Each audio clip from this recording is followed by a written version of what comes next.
listening to Inclusive AF with Jackye Clayton and Katee Van Horn. Yeah, I did just say party on down, Jackye. I did. What are you going to do about it? Love it. Deal with it. Bam. It's Friday. We're recording on a Friday, so you never know what's going to happen. This is Katee Van Horn. And this is Jackye Clayton, and welcome to the Inclusive AF podcast. Whoop, whoop. Friday edition, but you're going to hear it on Wednesday, but that's not the point, folks. Just, go with it. We're on our Friday mode. So Jackye. Yes. Is it freezing in Waco? It's like freaking freezing. Okay. Probably not. I mean, it's freezing for Arizona standards. It's not legitimately like under 30 degrees. It's like 50 degrees. It's 65 here and it's freezing. Okay. I have the fireplace on and I'm under a blanket. I can't deal. I cannot deal. And our guest is also cold. Right. Our guest is also cold today, so we're going to let her introduce herself and talk about the weather where she is, and then we'll jump into it. So, Pam, welcome. Thank you so much for joining us. Would love for you to introduce yourself and share a little bit about yourself. Sure. My name is Pam Luk, and I do live in Northern California, where it's currently windy and like 54, which I know all the people that live in much colder places, they're like, what are you even talking about? But I will say this. They don't insulate houses in this part of the state like they would like in colder regions. So we don't have any near the insulation in folks. Anyway, it's chilly. I'm cold too. What are you going to do? But in terms of who I am, in Arizona, we have the insulation in Arizona, but it doesn't help. I'm still cold. Sorry. Please continue.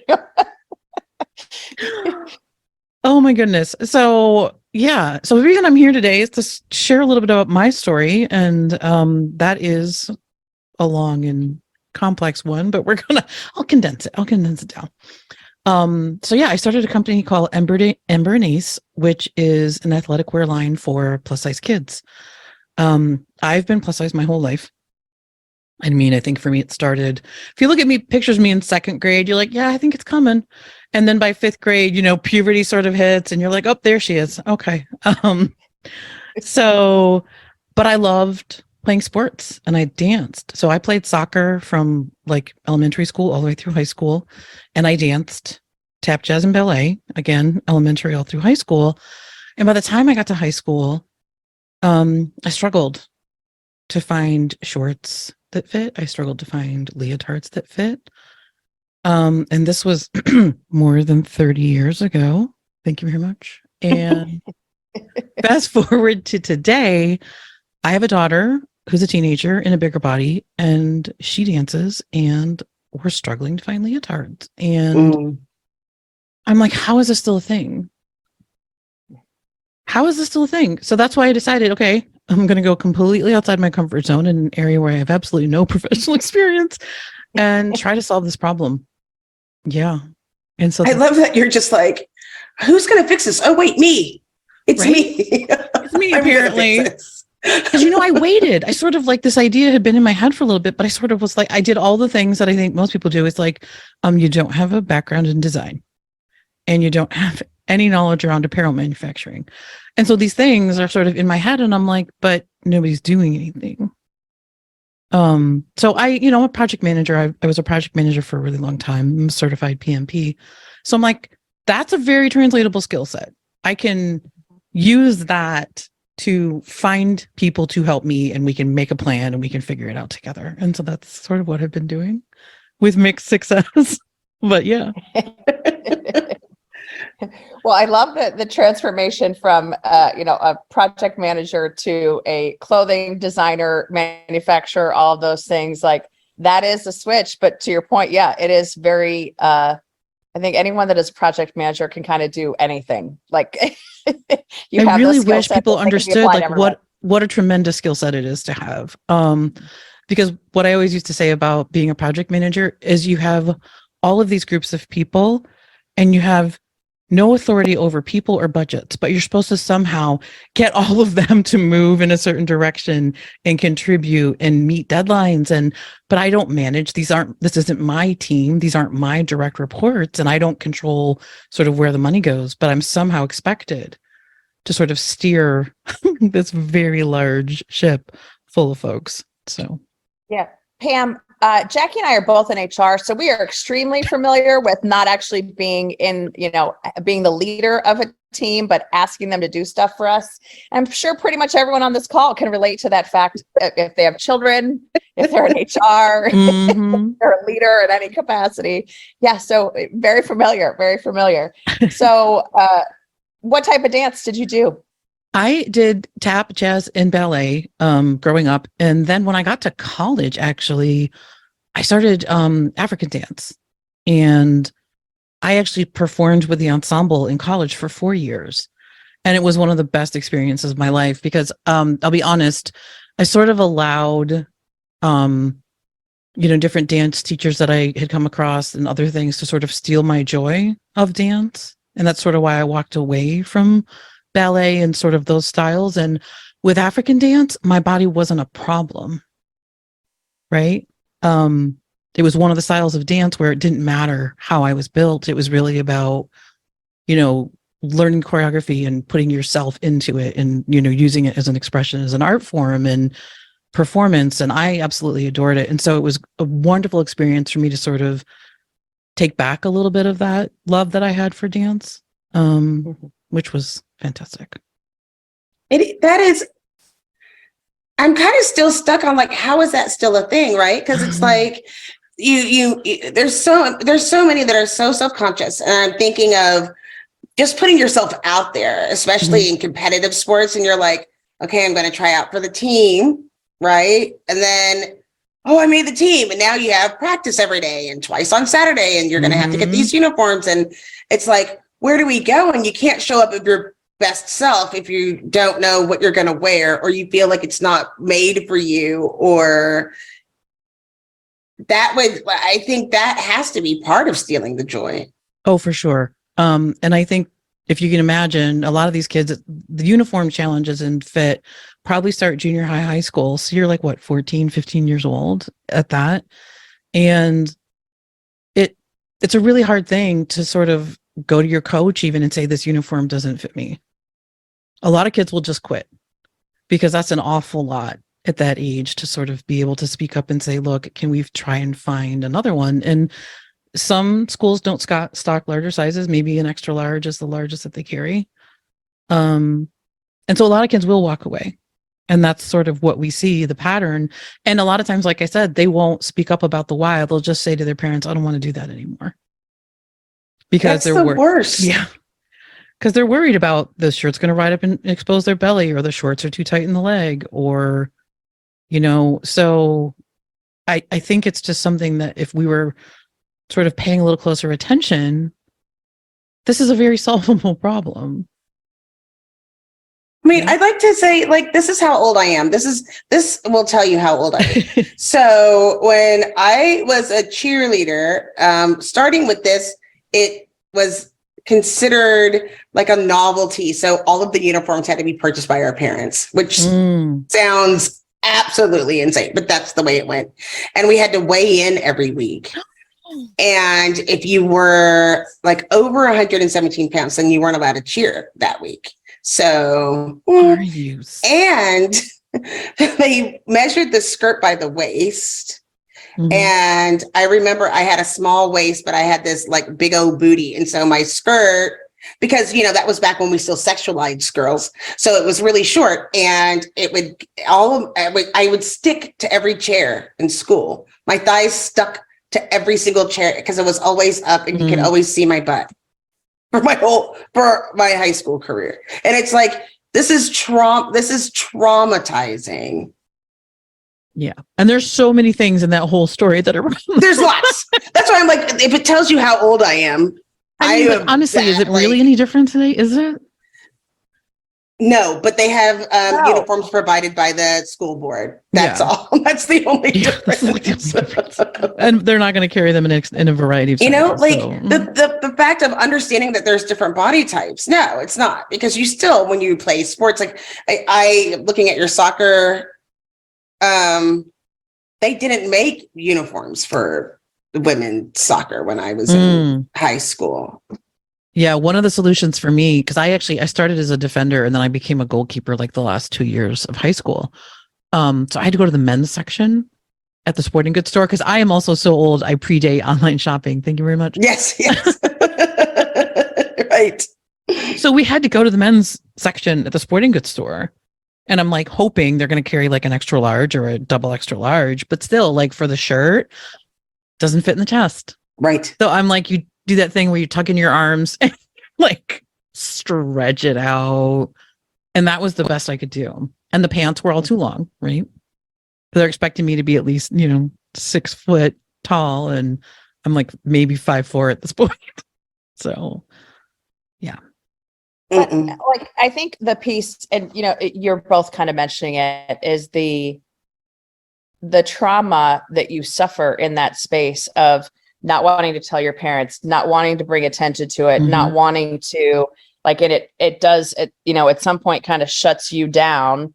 I can't process the weighing children as cheerleaders. That one I'm going to have to let sit for a minute, Jackye. I'll come back to that. But just the clothing piece alone, the being uncomfortable in your own skin. And I think all of us, as adult women, we can say, oh, well, I now dress for the body type that I am. And that makes me feel better, and dress, so you can feel comfortable. But as a child, you don't even know how to express that. Or if there isn't, if there aren't clothing options available, what do you do? How do you express that, or know that you need to express it? Or do you, as you just mentioned, Pam, just shut down and say, I don't want to do this sport anymore, or this activity, or whatever it might be? Yeah. And I think there's a lot of instances where that's what kids do, is you just stop participating. That's right. I also love how you size this instead of like extra large or extra, because that's the other part of, you have this labels that that you have to go in and get these various sizes. So I like the way that you size the clothes that you create. So it's not, because they're, these are the things that just mess with you mentally. They stick with you. And we talk about it a lot as terms of work, of being able to be your best self. And you can't be your best self if that's what you're concerned about. And I'd love to hear if you've seen some of the other impacts that has had as a result of being able to have your brand, some of the things that you've seen or heard. Yeah. I mean, I think I've heard a lot from adults that are telling stories of how they wish when they were teenagers they could have had clothing like this, because it did take them out of something that they really, really enjoyed. And I think one of the biggest challenges for kids is people think you don't enjoy sports when you're in a bigger body, right? They think that you're not participating because all of these ideas they have about who you are and what you do with your body or don't do. And so, I think kids are just excited that they're like, I do like to play basketball with my friends, and I do like to play soccer, and, having an opportunity. I think for parents, keeping your kid connected, that's the other piece that we don't talk about. Like, yes, there's all the benefits to moving your body that have nothing to do with making your body smaller, but we also need to think about like the social and mental impact of keeping these kids engaged, right? Some of my memories that I have from playing, I can't tell you how many games we won in soccer. I can't tell you anything really much about the games. I can tell you a lot of stories about us on the bus rides for the away games and hanging out with my friends and spending time, right, with my friends and classmates. And, it's some of that stuff that I think you start to hear about and really want for these kids to have, is that opportunity to be on a team and stay connected. I'm right there with you. Like I can tell you stories about, breaking my finger during a basketball game and having the coach just grab it and pull it out, thinking it was like just stove, but he actually broke it worse. I could tell you about all of the, sitting in the bus and all the shenanigans and all that fun stuff. And in Arizona, there were a couple of away games that were far, where we had to drive down to Nogales and things like drive to Yuma. And those were always the fun, but also very long bus rides. But yeah, like I agree. Like I couldn't tell you how many games were won or lost, but it's the feeling of participating. And you do think about, again, kind of what you see in the media and what you see. It's, yeah, if you're a bigger child, you're not going to be involved in sports, or you're not going to be interested in doing that, which is just a stereotype we need to break. I think I don't know if either of you watched and I'm going to forget the name of it, but the cheer, it was like the school in New Mexico that has the major like cheer program. And I think the show was actually called Cheer. And they had like body sizes because they had male and female cheerleaders, and they had different body sizes, and it was great. And, other than the girls that were, being thrown in the air, who had to be a certain size just so they could be thrown in the air. It was great to see just different body sizes. And I think hopefully we're moving forward a little bit, even though it's taking longer than it should, because I think children, just any way that they can be bullied or marginalized or not be the same as the rest of the folks, that just doesn't feel great. So I love that you're doing this clothing line, because I think it's just so critical to be accepted. When you're and to stay connected to the activities and people that you love, right? Mm-hmm. And I think if people want to see what plus size athletes look like, go check out a lot of the folks that I follow at Ember Ace on Instagram. There are plus size people that run marathons, that run ultra marathons, that bike, that surf, that do all kinds of things. Basketball players, divers, you name it. And I think part of it is that when you don't see people in bigger bodies doing these things, it just sort of reinforces all these ideas you have. So part of it is getting kids to see people in bigger bodies doing these things. And then I also think for thin kids, seeing these other kids that are in bigger bodies doing these things, because they're also working on, it's important that everyone see these kids doing these things, and you challenge the ideas that you have in your head. Yeah. You are right. I am plus size, and I did endurance events, and people thought I lied. I was like, right. I was like, no, really. I did that. I did a thing, because if you did all those things, you'd be thin. And people said, "Are you okay?" I remember yeah, I'm just not a fast swimmer. Yeah. Sorry, lifeguard. You're just gonna have to wait till I get there. Yeah, it's one of the things that comes up a lot when you do if you do any kind of activity, sports or activity in public as a plus size or a fat person, people think you're a beginner. And right. you're like, I'm an endurance athlete. Thanks so much. I got this. I'm all right. Yeah, I used to hang out with a group of women that we used to call penguins.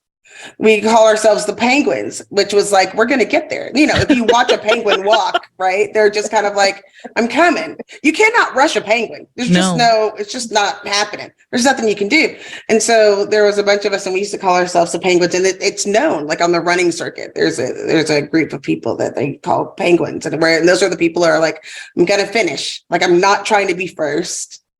I'm just in it because I enjoy, you can still enjoy those things. And I feel like now, especially, we don't see kids just riding their bike or playing outside. You want to have these types of events where it is more structured. And so with that, comes that important piece. Even looking at rec programs in the summer, right? Mm-hmm. What size t-shirts do you have for your rec program? Yeah. And that's I understand when we're talking about highly competitive teams and people that are trying to play, Division I in college. I get it, but I'm talking about that's not every school, that's not every program, and particularly recreational programs in the summer. Those should be inclusive spaces, but that means that those kids still need clothing that fit. Right? Hey, y'all, I'm Lee Cage Jr., and I'd like to invite you to listen in to my podcast, 15 Minutes With. 15 Minutes with rising stars and seasoned disruptors, thought leaders, and change agents who are sharing how they're reshaping work, rethinking worth, and reimagining what's possible. This is fast-paced, heartfelt, and unfiltered. These aren't just conversations. They're catalysts. So tune in, elevate, share the shift. 15 Minutes With, wherever you get your podcast. Well, I wanted to ask, why do you call it Ember and Ace? Yeah, it's a good story, actually, I think.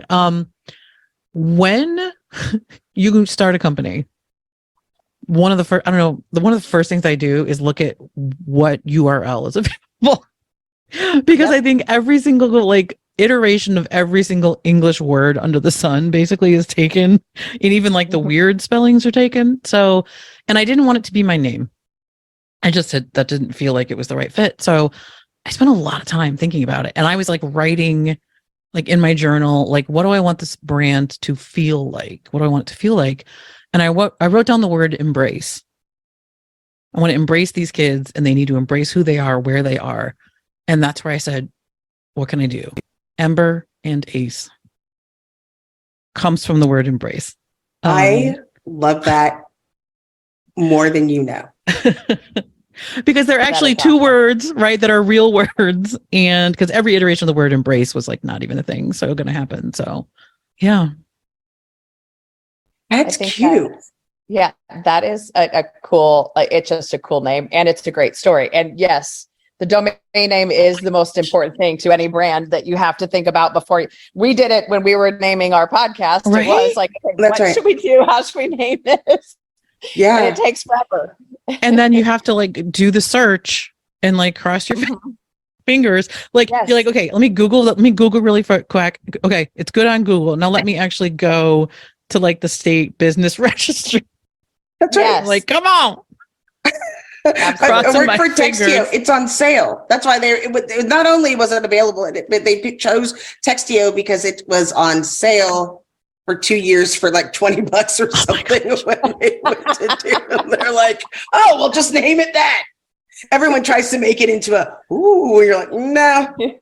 As a GoDaddy shareholder, I appreciate that. Please continue buying them all up. So yeah, I mean, it's just one of those things where you just hope that it all comes together, and there you go. Yes. Yeah. Yes, absolutely. So can we ask about, one of the things that I know you talk about is really having conversations with children about body diversity. Mm-hmm. And how do you approach that? What are the ways, and, from a parent's perspective, from, maybe you're a coach, different things like that. How do you approach that? Yeah, I would say there's a lot of levels to sort of getting comfortable with that. I think I just want to remind everybody that it's okay to not get it perfect. And it's okay to sort of even say to your kid, I'm going to try here, and I don't know if I'm going to get it exactly right, but here's what I want to talk with you about. And sort of owning that this is like, just because it's awkward and hard doesn't mean we shouldn't talk about things. And it doesn't mean that I have to be perfect in how I talk about things. And so I want people to just sort of let go of that need to be perfect in these conversations. And I also think there are some very easy things that everyone can do. And I would start with, please stop talking about individual bodies, including your own. I think a lot of people don't even realize the kind of things that come out of their mouth on a daily basis about themselves, about other people they see, about celebrities, just a lot. There's a lot of body talk. And I think we would all be in such a better place if we just sort of pulled way back, even making what you consider to be positive comments. There's a comment I read once on a thread that I just will never forget. And this woman said, when people were commenting me on, how thin I was and how great I looked, she was deep in her disordered eating at that point and very unhealthy.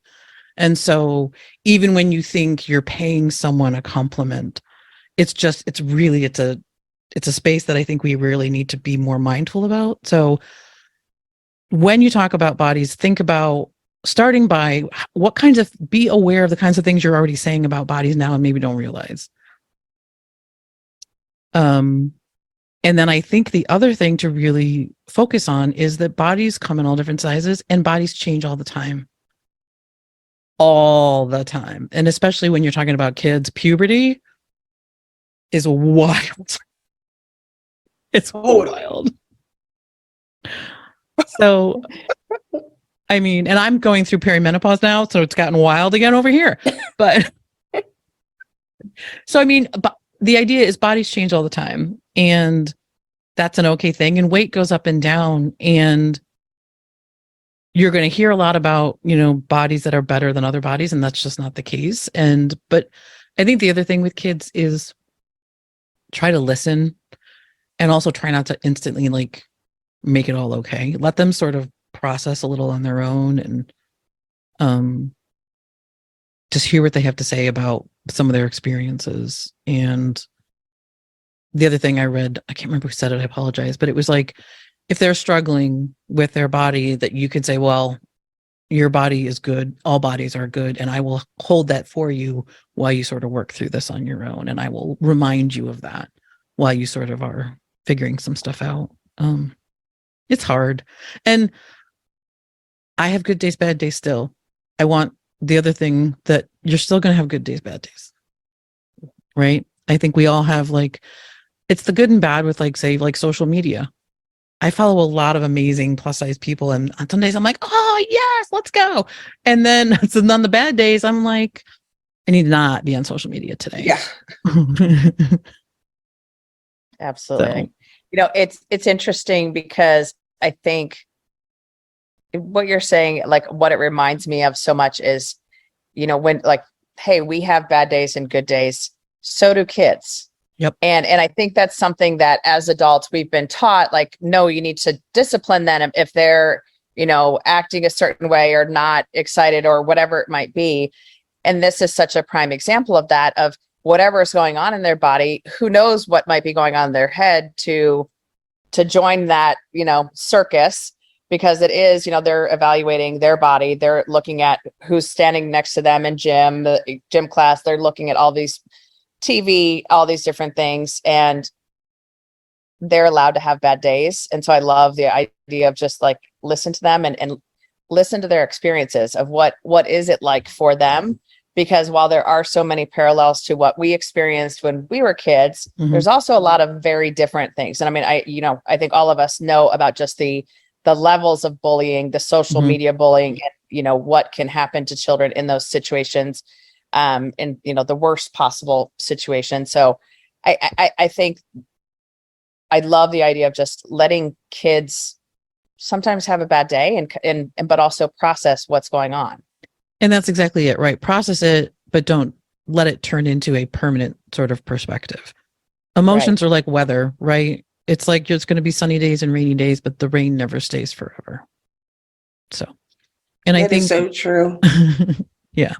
And I think for coaches, the one thing I want coaches to think about is when you have kids in bigger bodies, to treat them like you treat your thin athletes. And by that, I mean, don't say you'll be better when you lose weight.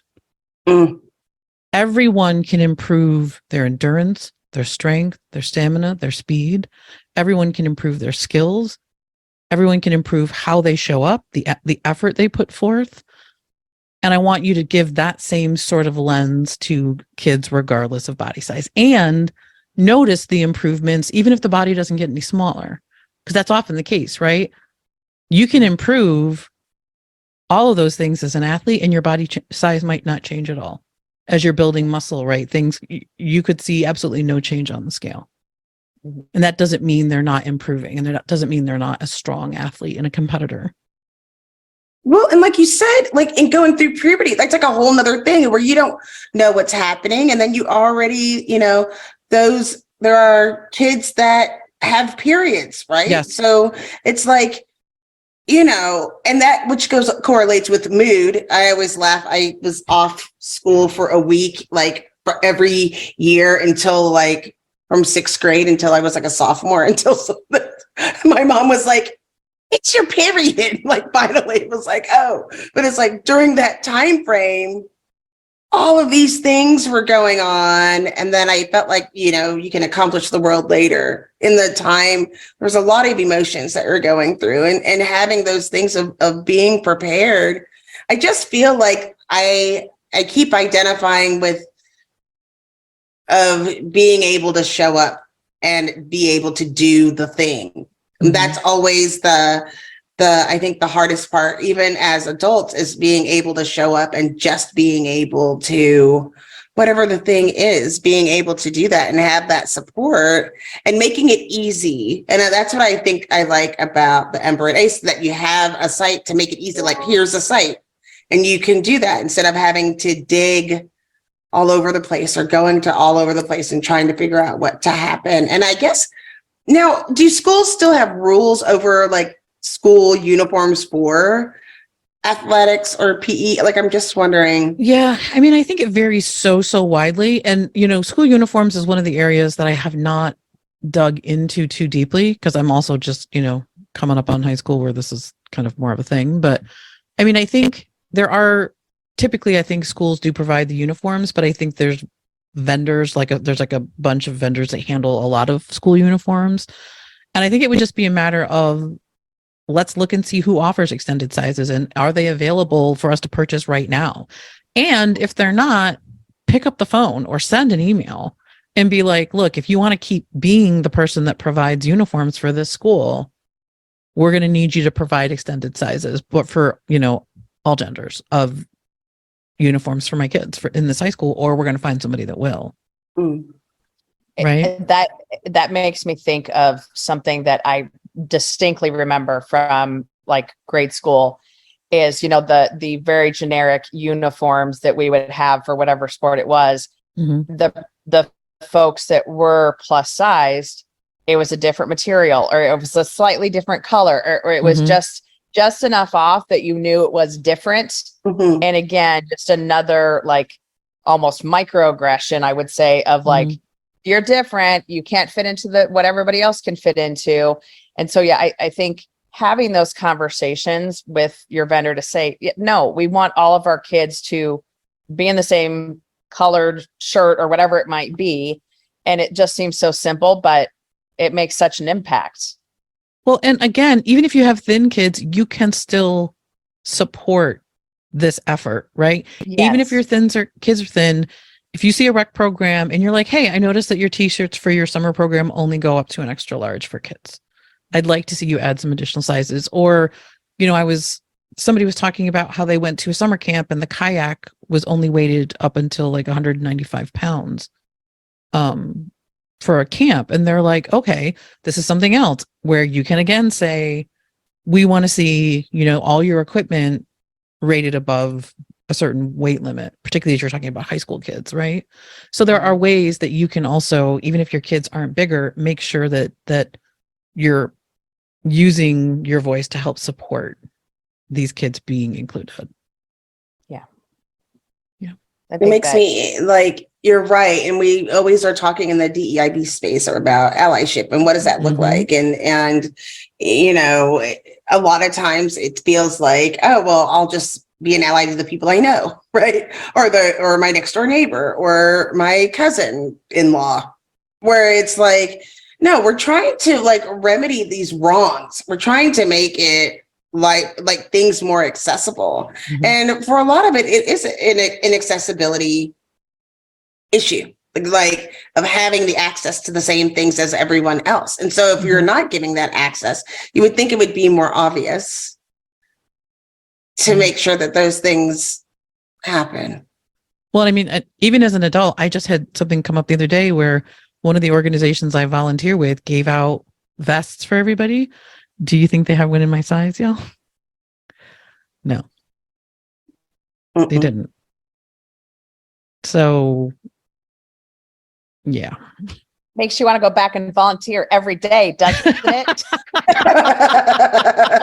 Sign me up. I'm like, am I gonna have to like freestyle with this thing? And like, should I come in and like take out the seams and like put a whole wild like patterned panel? Yeah. Oh my god. Oh my god. But funny. I think that's also knowing the population of the US and we are all, I think, very aware of the fact that we do have a population that is larger. And so it is also just like no duh, like we need to have these things available for folks. And when we don't, it doesn't make sense. And I think people just don't think about it. It's again, as you just said, Jackye, it's the allyship piece of, are you thinking about everyone who might not feel included in this environment or in whatever space it is? And I assume, and obviously you're going and you're doing something that is volunteering to do good in whatever your community is, whatever the effort is, but it's just that little, pinprick, that mosquito bite, whatever you want to call it, of maybe I shouldn't be here. Maybe I'm not someone who should be doing this work or whatever it might be. And that adds up over time, as we know. So Yeah. it's just unfortunate that it's just not thought of. Yeah. And I think the more that we can sort of start early with, particularly with kids, I want these kids to have a good relationship with their body. I want them to enjoy movement. That's the other thing is you can kill the joy with kids moving their bodies so quickly when you make it, painful and awful and about trying to force your body to be smaller. There are so many like adult rec leagues. Like I know a bunch of adults that still play, softball or basketball or all those kinds of things. But if you have squashed this kid's interest when they were 13, and, exercise was a word that was about trying to force them to eat less and make their bodies smaller. And they reject movement, right? And they reject this thing that can be such a great part of your life for a very long time. And so it's sort of getting to that space where we can really make a difference. Well, that early. trauma continues going on. I mean, it goes on until adulthood. And, it's one of those things where you don't realize like that impacts how you see yourself, your relationships with your partners, how you show up in the world. And there are, at the, like, I can remember, like, I was always one of the big kids and being told that and just thinking that without even, and then when you look back, you're like, no, I wasn't, like, or it's like, sure, I was a big kid, but I wasn't like all those names that people called me. Like I shouldn't have been a problem. Yeah. But you will keep that in your head. Like, oh, I don't know if I should take those opportunities. And the other part is that, like you said, it's just like the best scenario. I mean, we laugh, but that's painful. And it's like, how does this keep happening still? Yeah. Hi, I'm Carmen Hudson. I'm the host of the Recruiting Book Club, and we're starting our second season. I'm so excited to bring to you another set of guests of recruiters who have written books. We are excited to have some very special guests this season. We've got Shally, we've got Craig Fisher, James Ellis, and quite a few other people that we're going to bring on board to tell us about what they wrote, why they wrote it, and maybe we'll veer off into a conversation about recruiting on all types of topics and subjects that happen in our industry. So I hope you can join us. I'm excited. Talk to us a little bit about the term, the plus side kid, PSK. Yeah. Tell us a bit, how did that come about? How did you come up with that term? I did a little research. Actually, the term plus size I'm a little older than the term plus size as well. It started around the 80s. I will say that personally, I do refer to myself as fat. I have sort of reclaimed the word fat. It's one of those words that I think has always carried a lot of other negative sort of assumptions and labels about what it means, as opposed to just being a neutral descriptor of a body that has more fat tissue on it than others. So I do refer to myself as fat. And that's a journey that I've been on for like years and years and years. But I decided, I think no one should ever have that word used until they're sort of ready and comfortable. And for some people that may never be the case. But I think particularly with kids, I think it was a really hard and fast way for them to just kind of shut down if I referred to kids as fat kids. Because it's such a tough thing to navigate, and it's just really, really tough. So plus size is a term that's used actually across the apparel industry. There's actually plus size modeling awards, and that does cover both the female and male categories. So it's a term that sort of has crystallized. And I wanted parents to know and be able to find me, right? When you're trying to do searches and find people that make clothing in your size, I wanted to choose a term that sort of aligned with the industry and would make it so people could find me. I mean, because there's some of the terms we use, like especially when I was growing up, do y'all remember like husky for the boys section? Oh, yeah. That's what I was about to say. Husky. I remember husky. It's so yes. terrible. And I know a lot of adult women and stuff use curvy, which is creepy with kids. So. And I'm not curvy. That's what I told. Right? I'm full. It took me a long time to know. It's like one straight curve, like apple shape. Like I'm like one straight curve. There's no, that's not curvy. And it Right. was some generous person who was kind at like Macy's that was like, you're not curvy. Oh, like, you know, it was like, no, So, it was yeah. good. It was positive life changer Right. Right. because I was wearing the wrong size forever. Yeah. Mhm. So I think for me, plus size is where I've landed. And then I do talk about kids being in bigger bodies. That also feels like those are the phrases that you'll hear me use the most. Mhm. And I do think it's a tough space to navigate when you're young. Yeah. And so those terms feel approachable and a little less scary, like I said, than referring to people as fat or not. Yeah. Well, and I'll also say, just as a curvier, I don't know what I'm supposed to call myself. Like You get I to just went shopping decide. for- You get yeah. to decide. Well, so I went shopping for jeans yesterday, and one of my very dear friends, I was like, I can't find any jeans that I'd like. You know, if I get them and they fit me, then they stretch out and like feel like they're falling off of me an hour after you put them on.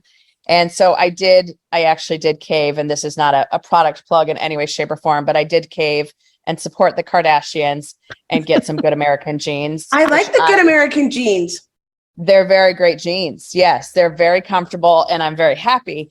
But I was, of course, also cracking up because I'm like, because I don't really want to give money to the beast Same. that is the Kardashian empire. But bless. Yeah. God And I will bless them. say this. I say this to everybody that wears a size that is not the kind of size where you can just walk into any store and just pick it off the rack and walk away. If you wear Mhm. any size that is difficult to find, give yourself some grace. I get it. Like, I know it's hard, but you're like, I need to have pants that don't slide down and that fit Uh-huh. my body. And so please, you know what I mean? And, you know, as someone who's never been able to walk into every single store and just pull off the rack and bag it and walk out the door, it's exhausting. Mhm. Mhm. It's exhausting. And so whatever you need to do it. Like, Well, I will and I never give also- anybody a hard time. Amen. And I also literally was like, I don't want to go into any place to buy jeans because I don't want to be shamed Mhm. because I'm not a size 6 or a size 8. Like I want to feel good about this experience as well, which kudos to Nordstrom's. They did a lovely job of that. Like, and so it is also that, I mean, I think we all, as again, adult women, and now putting yourself into a child's mindset, like I'm still at the age that I am not having a good time if I'm going shopping and I can't find a size that I like. Imagine that as a child. And yeah, you said, Jackye, that sticks with you for a really long time. And the good American brand, like I do have, but I was very excited that they actually fit. But also that's a place of privilege. Those are expensive. When you're a kid, you can't make those determinations. Like, there's like 3 different brands. I always fall on Levi's because I know, right, that they have my size and that I know how they fit. And but at the same time, I did that the other day too. And again, you want to show yourself grace, but to a kid, they have that extra burden of, this is really important to me and it's getting close to 6 o'clock. And I know that you've worked really hard and I know all these various things and it's hard enough. I remember, it makes me think of, especially when people say you wear a white button-down shirt. Like I could never wear a white button-down shirt. And that was always the go-to because everybody can fit a white button-down shirt. And no, you can't. Right. Yeah. That reminds me of like, I don't know if you have, when you have like elementary school age kids, and then for the winter concert every year, at some point you need the white button down and the black pants. Mm-hmm. And the panic, because sometimes the school was really slow with giving you what the like requirements were. And I'm like, I have to order it online. You have to give me at least 2 weeks notice because I'm going to have to order it online because I can't find it in a store. And you think this is, like you said, a very easy thing to find this button down and to find these black pants, which by the way, my kid's going to wear one time. And Right. I luckily have the privilege of being able to provide that for her because I want that to feel seamless for my kid. Yes. Just like every other parent, I don't want this to be a friction point with her going out and doing this performance. But I'm like, you've got to remember that not everybody can just walk into Old Navy or Right. whatever and find things that are going to fit their kids. So you have to give me time. Yeah. Right. They're And I will giving me a say, lot to no. consider. Yeah. And I have, like I said, I do shop online a lot for my kid. That's one of my sort of solutions when you have a kid in a bigger body because we can't walk into a store. But it can still be, Yeah, it can be hard. absolutely. So would love for you to share and, and we'll kind of go around the microphone here. What are some things that you want to make sure people heard during this episode? What are some things that are, key takeaways that you want to make sure folks think about? Definitely be mindful of how you talk about bodies, including your own. Let's see if we can. I'm not going to ask you to change your thoughts because that's rough. And just remember, thoughts aren't facts. But see if we can collectively decide to stop talking about bodies quite so much. And then just listen with your kid, sort of see where they're at and just probe a little bit if you think that, there's concerns about why they're not participating in sports that they used to love or dance and things like that. And be prepared for maybe some painful truths. Yeah.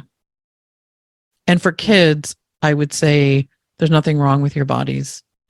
And I know you love sports and I know you love dance and I know you're good at it because I was too. So keep dancing and keep playing sports. Awesome. I love that. Thank you. Jackye? I want people to remember these are athletes. And they need the proper equipment in order to athlete. Is that a word? Athlete? But these are athletes and they need the proper equipment to partake in whatever, activity that they're in. So this is not optional. This is a requirement. Just do it. You have to, and do it in advance. So if you're listening right now and it's like still February or March but do it now to make sure that, this summer and as we go into the school year, if you haven't done it before, do it now so that you're ready and prepared for these athletes to be able to have what they need. Absolutely.